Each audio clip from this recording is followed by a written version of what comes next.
Hello and welcome to Estuary TV News with me, Dan Kemp. On tonight's show, we look back at the 40th anniversary of the Flixborough disaster, meet a girl whose life has been transformed by pioneering surgery, and one of our reporters has a go at croquet.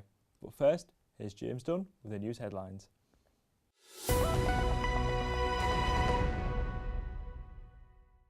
Hello, in the headlines today, dementia is a growing problem in North East Lincolnshire and more help is needed to help those living with sufferers. And a famous Grimsby actor will star in a movie backing a new stadium in the town. But first, Labour have announced that their candidate for next year's general election will be picked from an all-women shortlist. The decision comes after the current Grimsby Labour MP, Austin Mitchell, announced he would step down before the general election after more than 30 years in his seat. Mr Mitchell said that he doesn't want to see the candidate chosen from an all-women shortlist, which are used in an attempt to get more women into Parliament.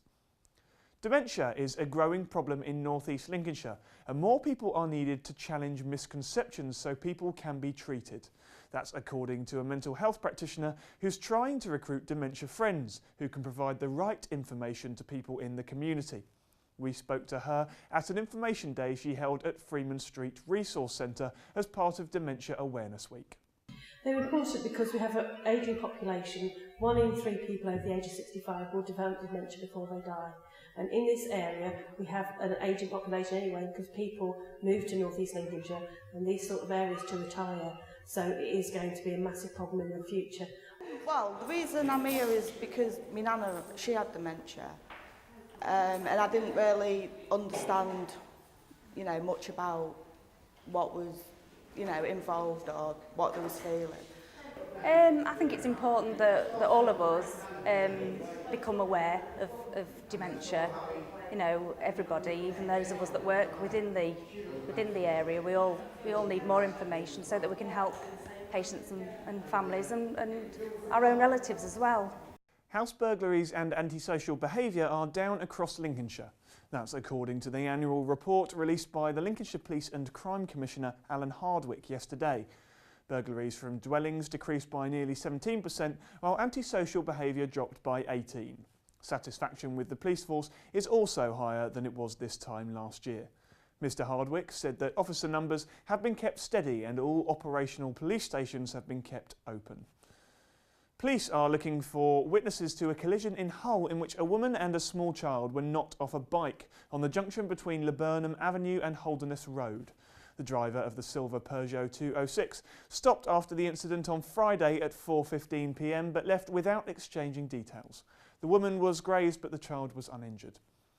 Victims of cold callers in Lincolnshire can now win a prize for reporting them. If you report a scam to Lincolnshire Trading Standards, then you could win a TrueCall machine which helps monitor incoming calls to a household and blocks unwanted callers. Last year, 352 residents across the county reported a scam, although it's expected that many more will have been caught out by one. The competition closes on the 6th of June. A lady cyclist in Grimsby is trying to bridge the gap between men and women cycling with a prize she won in a competition. Sheila Stewart is a member of Breeze, a sister group of British Cycling, which tries to help women get on their bike as well as there are fewer ladies than men in the sport. So when she won a bike in a competition run by North East Lincolnshire Cycle Hub at Grimsby Station, she decided to donate it to the cause. Sheila hopes that having a go on the local Breeze branch's new bike will convince more women to take up the sport. Quite a lot of women are reluctant to start cycling, perhaps they never have, but there's a lot more men that actually go cycling. So Breeze is trying to really close that gap and make sure that women appreciate and enjoy being out on a bike. I think a lot of women feel not very confident on a bike. It might be because they don't like riding in the roads with traffic, and that's why we offer quite a lot of cycle rides that are on small roads, country roads, away from major traffic. Hull City Council is asking people to drop into Hull Guildhall tomorrow and have their say on the local plan. It's a chance to have some input on which areas of the city are allocated for different purposes, such as housing or commercial, over the next 15 years. The event runs from 10 a.m. until 1 p.m. Fans of Grimsby Town Football Club are being asked to take part in a promotional film for the club. The film will be directed by Grimsby-born pop video director James Willis, who's worked with indie bands like the Kooks and the Maccabees. The club wants supporters of all ages to take part in the promotional video, which it's hoped will support their fans' petition backing a new stadium at Peaks Parkway. That's all we've got time for, I'm afraid. I'll see you next time. Bye. Thank you, James. The 1st of June is a day many in the region will never forget. For at 4:33 p.m. on that day in 1974, the Nipro factory at Flixborough exploded. 28 were killed and 53 were injured, with many properties damaged. It was Britain's worst peacetime disaster. Emma Lingard has been to talk to those affected by it. He says he's lucky to be alive. Luciano Lisiak was working at Nipro on that day in the laboratory. He'd taken the job in 1972 as a 22-year-old. 40 years on, and with the scars to bear, it's a day he won't forget. I just felt so lucky, so relieved, that I managed to get away from something. At that time, I didn't know exactly what happened, how many people had got killed, if anybody got killed. I just didn't know the enormity of the situation. I was just glad that I was out of it. I wasn't very happy at that plant, to tell you the truth. I was meant to work on days, which I was a day chemist, but I happened to be on shift work because I was short-staffed. So for the extra money, I thought I'd go there, but I didn't like the shift work, so I was a bit miserable. So it was a mixed feeling, really. Not going on shift work again for at least, and being injured, I had to get at least a few weeks off work. But I can't really remember the finer details. I had a lacerated chin, a lacerated side of my head here. I had torn my trousers, so I had a bit of a bruise there. I broke my wrist, and I also had bruised ribs, but I didn't realise I had bruised ribs until later on in the evening when the pain started kicking in. I guess adrenaline was still flowing around the body, and then there was no pain at all until later on.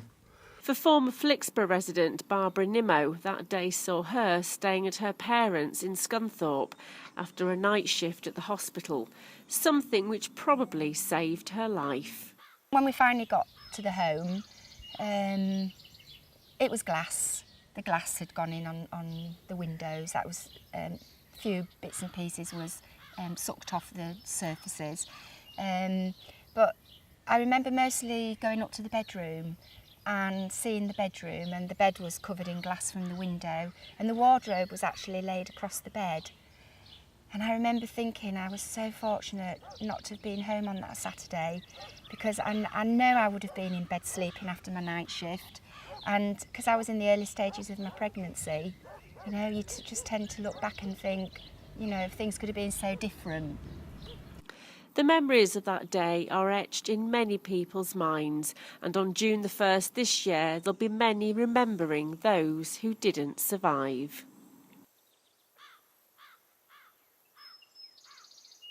An active life is something many young people take for granted, but not 17-year-old Sophie Lewis, who suffers from congenital scoliosis, which has limited her mobility since she was tiny.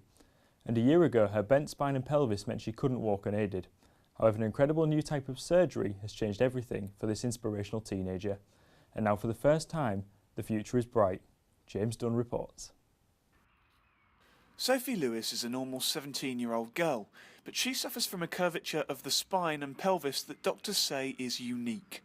A year ago, she couldn't walk unaided, but last June she had pioneering new treatment that changed her life.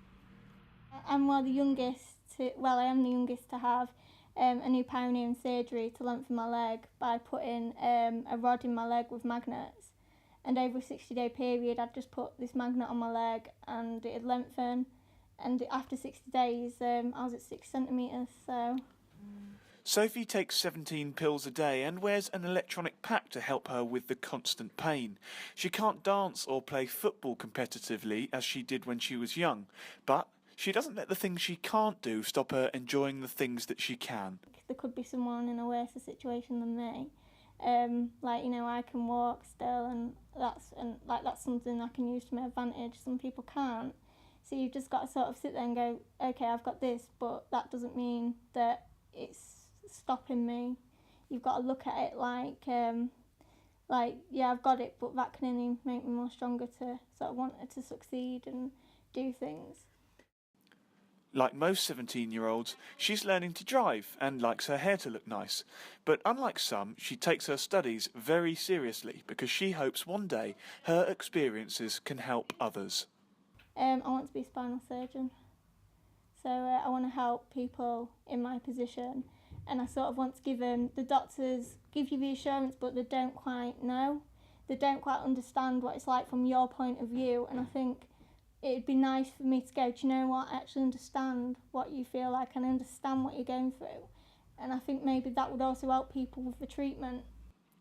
In her spare time, Sophie's an avid football fan. She rarely misses a game when her brother Matthew is in goal for Grimsby Dynamos, and now the team wants to say thank you to Sheffield Children's Hospital for what they did for their biggest fan.